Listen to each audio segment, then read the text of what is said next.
Hello everyone, Angelica here with Larry the Computer Guy. We are an IT managed service provider in Commerce, Michigan, specializing in cybersecurity and compliance. Today for malware news. Remember to close the door, even the virtual ones.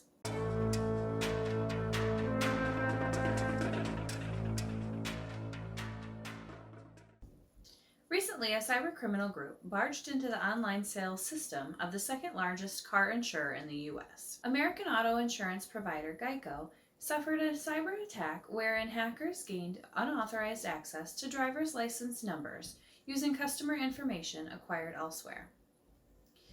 Meanwhile, Japanese law enforcement uncovered a 4-year-long espionage campaign against organizations based in the country. Japanese officials claim TIC, a Chinese military-sponsored cybercriminal group, has been running a cyber espionage campaign that has impacted more than 200 Japanese companies since at least 2016. White Hat researchers found Russian hacking group Garmadron targeting Ukraine government officials in a new campaign. In a new Facebook-based scam, experts unearthed over 1,000 fake accounts that were promoting an updated version of Facebook Messenger to target users in Europe, North and South America, Asia, and the Middle East.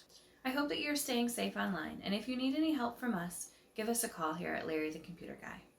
We'd be happy to help.